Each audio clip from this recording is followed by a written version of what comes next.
ស្នេហ៍ចំទាំងចិត្តនៅស្រឡាញ់អូនឈើចេញទាំងបងនៅស្មង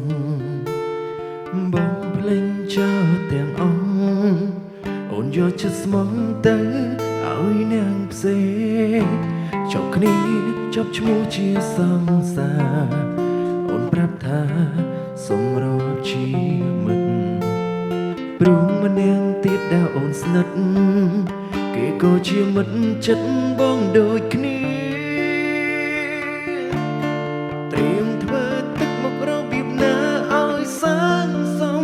ង្សារខ្ញុំខ្លាចជាសង្សារមិត្តភ័ក្តិលៀងអារម្មណ៍ឈឺចាប់ត្រូវស្ដាប់ទ្រាំធ្វើឬក៏សំខំបន្លំបងខំចិត្តក្រំឈឺសង្សារខ្ញុំនាងសងកុំប្រាំឲ្យគេដឹងព្រោះរឿងនឹងនាងមិនធ្លាប់ប្រាប់គេម្នាក់នោះឡើយថាធ្លាប់ស្រឡាញ់គ្នាជារឿងស្មាននោះហើយមិនចង់ឲ្យគេមានអារម្មណ៍សោកសៅ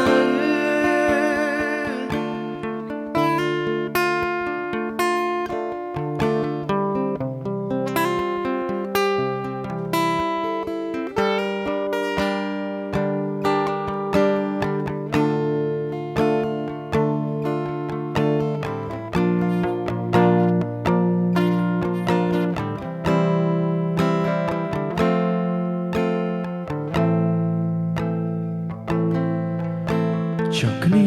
ចុះឈ្មោះជាសង្សារអូនប្រាប់ថាសូមរកជាមិត្តព្រោះម្នាក់ទៀតដែលអូនស្និទ្ធគេក៏ជាមិត្តចិត្តបងដូចគ្នា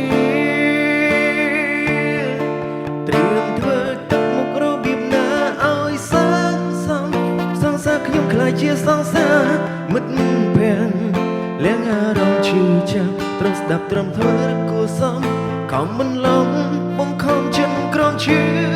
សង្សារខ្ញុំនាងសុំកុំប្រាប់ឲ្យគេដឹងព្រោះរឿងនឹងនាងមិនធ្លាប់ប្រាប់គេម្នាក់នោះឡើយថាធ្លាប់ស្រឡាញ់គ្នាជារឿងស្មានហួសហើយមិនចង់ឲ្យគេមានអារម្មណ៍សោកសៅត្រៀមធ្វើទឹកមុខរបៀបណាឲ្យសាងសង្សារខ្ញុំខ្លាចជាសង្សារ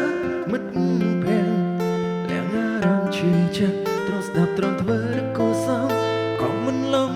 បងខំចិត្តក្រំឈឺសង្សារខ្ញុំនាងសុំកុំប្រាប់ឲ្យគេដឹងព្រោះរឿងនឹងនាងមិនធ្លាប់ប្រាប់គេម្នាក់នោះឡើយថាធ្លាប់ស្រឡាញ់គ្នាជារឿងស្មានហួសហើយមិនចង់ឲ្យគេមានអារម្មណ៍សោកសៅ